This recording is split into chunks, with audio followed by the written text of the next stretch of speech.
Nosotros acá no tenemos necesidad. Estábamos conversando, obviamente, con el arzobispo de Rosario, los temas que por estas horas ponen a la mayoría de los obispos en los medios, opinando, comentando, dando su versión, indicando su forma de ser.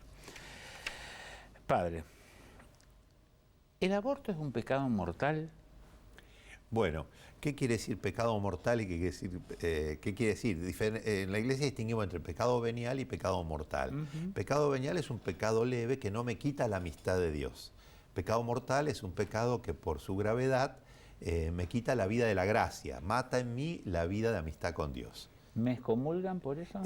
Bueno, la excomunión es una pena externa, es una pena que da la Iglesia en algunos casos para medicina, ¿no? Para suscitar el arrepentimiento. Pero digo, para que haya pecado mortal, tiene que haber materia grave. Ciertamente el aborto es matar a una criatura, a un ser humano, es un pecado grave, es materia grave. Pero tiene que ser hecho con plena conciencia y deliberación. O sea, tengo que saber plena conciencia y deliberación, o sea, hacerlo libremente. Dadas estas tres condiciones, uno comete pecado mortal. Involucra. Entonces, por eso hay veces que objetivamente puede darse un pecado mortal, pero no subjetivamente. Entiendo. O sea, entonces, por eso, digamos, no puede decir que todo hecho, digamos, en sí mismo, constituye, digamos, para la persona, ¿no? Objetivamente sí, el aborto es un pecado mortal. Y tiene esta pena de la excomunión, pero que en la práctica hoy no se da. ¿Por qué? Porque primero el Papa ya ha dado autoridad, antes la dábamos los obispos, daba autoridad para que todos los sacerdotes absuelvan del pecado de aborto. Ah, ¿sí? Sí, ya lo dio con el año de la misericordia. O sea, ¿qué quiere decir esto? Que la última palabra sobre la existencia humana, sobre la tuya y sobre la mía, sobre la mujer que abortó o que abortó 5 veces o 10 veces, es la misericordia. Padre, pero ¿sabes qué? Sí. Decir que hay misericordia implica de mi parte reconocer mi pecado, reconocer mi falta, nada más. Vos sabés que el primero que se fue al cielo fue un ladrón. Hay todo un tema respecto de eso, y hasta teológico. Bueno, Señor, usted dice, sabe que a muchos se lo acusan de una avivada, dice, si me voy a morir lo mismo, sí, dale nomás. Bueno, pero digamos, ¿cómo rompe Jesús los esquemas nuestros, ¿no? Porque a esta persona no se va al cielo por ser ladrón, se va al cielo por ser humilde, por decir perdón, ¿no? Estamos hablando de la crucifixión de Cristo, que estaba rodeado de dos ladrones. Hay una parte de la, no voy a decir teología para no ofender a nuestro invitado, de la parte humorística de una argentiniada. ¿Le gusta esa? Sí, de una argentiniada. Sí. Claro. Que cuando Jesús lo invita a que se arrepienta, el otro pensó, dice, y si me voy a morir lo mismo. Sí, me arrepiento. Bueno, pero es parte de la argentinada. Padre, volvemos sobre el tema del aborto. Me dice un católico, ¿cuál es el problema? Si de última yo voy a seguir siendo católico, si sale la ley de despenalización, nadie me va a obligar, no es una ley obligatoria que yo tenga que hacer algo o que tenga que obligar a algo. ¿En qué me afecta a mí católico? Bueno, no es, que lo que pasa es que no es un tema católico. No es un tema católico, evidentemente, para los católicos y para los cristianos en general, y también otras confesiones religiosas, todos tomamos conteste. No, acá no se trata de católico o no católico. Acá se trata de decir lo que lleva una mujer en su vientre, una mujer embarazada, es una persona humana, es una vida humana, es un ser humano, no es otra cosa, ¿no? Entonces, tengo derecho a matarlo. Es un problema humano, no es un problema de fe religiosa. Pero pasa que uno escucha por estos días, padre, a un montón de especialistas tomando como jurisprudencia leyes de otros países que dicen que hasta las 12 semanas, al no estar formado nuestro cerebro, Es decir, no podríamos sobrevivir sin esa parte nuestra, sin esa parte funcional. Si bien está el corazón, claro. Pero después vienen los de la neurociencia diciendo que no, que realmente lo que nosotros llamamos corazón es nuestro lóbulo frontal y que mientras todo eso no esté formado no somos personas. Pero vos sabés que a ver, ¿qué significa ser persona? En primer lugar, el concepto de persona no es un concepto científico, sino un concepto filosófico. El ser persona lo introdujo la filosofía. Entonces, nosotros entendemos que cuando un óvulo fue fecundado por un espermatozoide, se cierra allí y comienza un proceso donde la secuencia del ADN de ese proceso es el mismo ese día, es el mismo a las 12 semanas, es el mismo a los 9 meses, es el mismo a los 10 años, es el mismo cuando se murió la persona y es el mismo después de muerto analizado. O sea que es un continuum. Entonces, interrumpir el proceso en cualquier parte del mismo es eliminar un ser humano. No es entonces, ahora, decir que como el proyecto de ley, que hasta las 14 semanas no se puede, y 14 semanas y 1 minuto se puede, ¿qué racionalidad tiene? ¿De dónde? Aparte, supongamos que tengamos dudas si es una persona o no es una persona. Si yo estoy cazando, voy de caza mayor, y veo un bulto y no sé si son 2 personas o son 2 animales que quiero cazar, ¿voy a tirar? No, debo abstenerme de tirar, porque estoy pudiendo matar a una persona. Si yo dejo que esto continúe, nace un niño, no nace otra cosa, ¿no? Entonces, el punto está allí, ¿no? Y además, bueno, nuestro país ha firmado el Pacto de San José de Costa Rica, Código Civil habla que la vida humana comienza desde el momento de la concepción, o sea, también tenemos una cantidad de leyes que ya están amparando la vida humana y que la amparan no por católico, por musulmano, por judío, la amparan por la racionalidad. Pero también nuestra ley, padre, decía hace muchos años que estaba prohibido el divorcio y la gente se divorciaba. Perdón.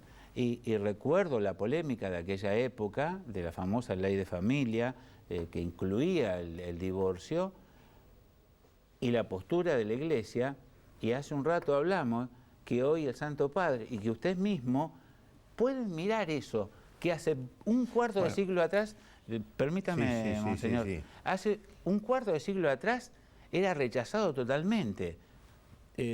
Las cosas cambian y hay una realidad dolorosísima. Sí. Usted yo escuché su reportaje después de la reunión con los obispos. ¿Me puede decir y pues yo estoy de acuerdo, padre, créame. Acá el tema es educativo, acá el tema es de salud, es de atención. Ese es el gran problema. Nosotros tenemos como misión salvar 2 personas, dijo claro, usted.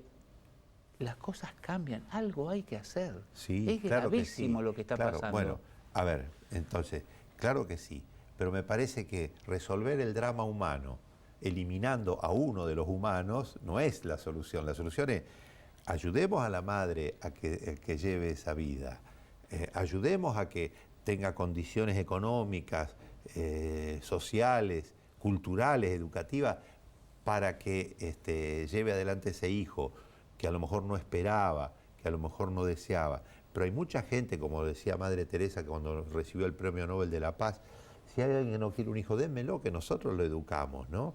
Y así. Entonces nosotros apostamos a generar una cultura de la vida, pero somos comprensivos también con la mujer que ha padecido un aborto, ¿no? Por favor. En eso.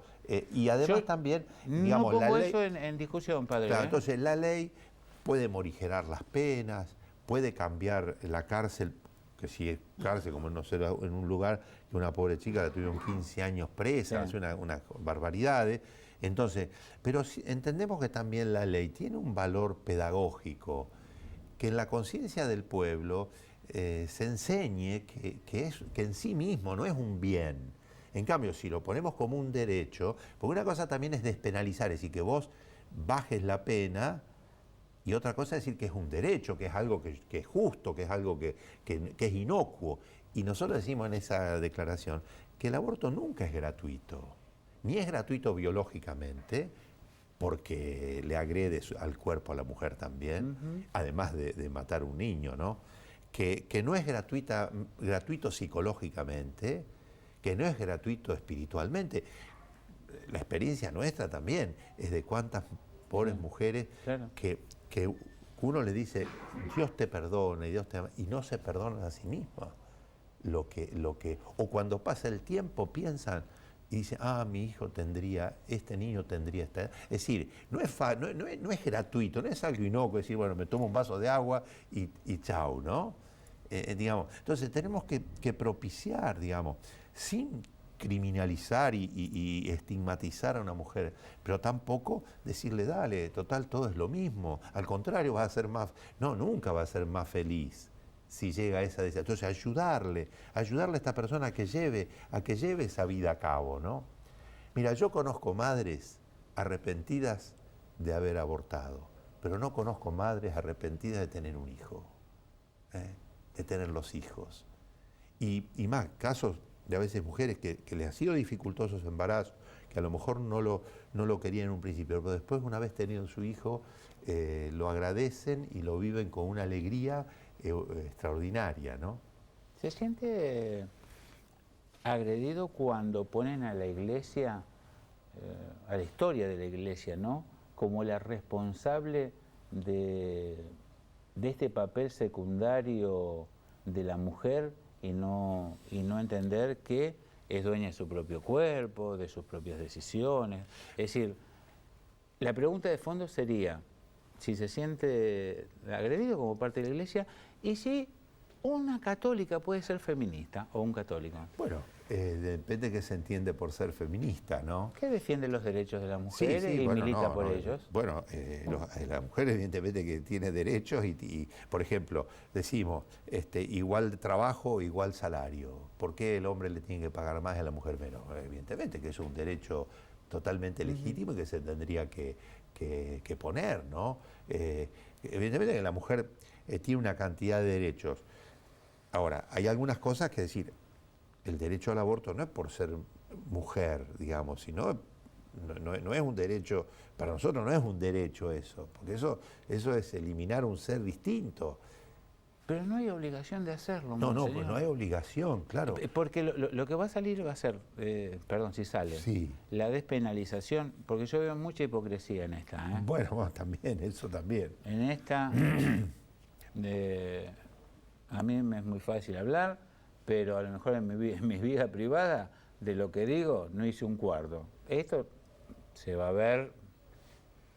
Bueno, es despenalizar. Es despenalizar. Claro. No me obliga ni afecta a la Iglesia Católica Apostólica Romana. No, pero es que el problema, ya te dije al principio, que no es un tema de católico, es un tema humano, no es un tema... Mira, tendrías que leer las 15 tesis que el presidente Tabaré Vázquez, en su primer presidencia, puso como razones para vetar el aborto. Un agnóstico, un hombre del Frente Amplio, un hombre del progresismo, con razones humanas. No puso ninguna razón teológica, ni bíblica, ni nada, porque no es el tema. ¿Por qué vetó el presidente? Porque era un médico.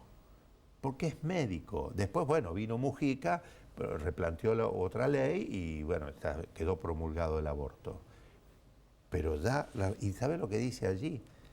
Que el grado de civilización de una sociedad se mide por la defensa de los más débiles.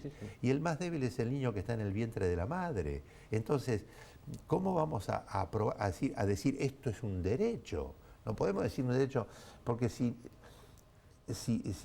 yo no tengo ya derecho a existir desde el primer momento en que estoy en la vida, ¿por qué tengo derecho a existir cuando tengo 2 años o cuando ahora tengo 65? O 64. Padre, usted sabe que nos estamos prolongando un segundito, ya vamos a la pausa, pero me parece injusto cortarlo. Me parece que la cosa, más allá de la grieta, ¿no? Sí. Los católicos vamos y pintamos el arzobispado, porque acá están todos fachos, esto, mira con lo que hacen con las monjas, la tienen como esclava, bueno, punto. Me parece que desde el punto de vista de la discusión que podemos llegar a escuchar con nivel está en que hay un sector que plantea que la mujer es dueña de su cuerpo y dueña de lo que lleva. Y que... Bueno, a ver, ahí está. no. Yo, es decir, dueño de mi cuerpo, bueno, yo tengo un dedo, me lo puedo cortar, ser dueño. Tampoco es muy razonable cortarme porque yo soy dueño. Ser dueño absoluto, no somos dueños absolutos, porque uno vive en sociedad. Yo no puedo ser dueño absoluto y cometer la irracionalidad de cortarme la mano porque yo soy dueño. Es lo mismo que la propiedad privada, es decir, yo soy dueño de esto y con esto puedo hacer lo que a mí se me antoja, ¿no? Yo me debo a una sociedad, me debo a los demás también. No soy dueño absoluto, yo soy parte de un conjunto al cual me debo. Entonces, ahora, si mi mano está enferma y para salvar el todo tengo que cortar la mano, pues la corto. Pero el niño en el vientre de la madre no es parte del cuerpo de la madre. Eso es una falacia, objetivamente. El niño en el vientre de la madre, yo ya era distinto, era otro. Soy otro. No soy algo, soy alguien. No soy algo, soy alguien. Entonces no puedes decir que la mujer tiene derecho a su propio cuerpo para justificar el aborto. Es una falacia, porque objetivamente el niño está en el vientre de la madre y es distinto. La madre solo lo nutre, nada más. Como lo tendrá que nutrir después dándole de mamar o dándole el alimento, ¿no?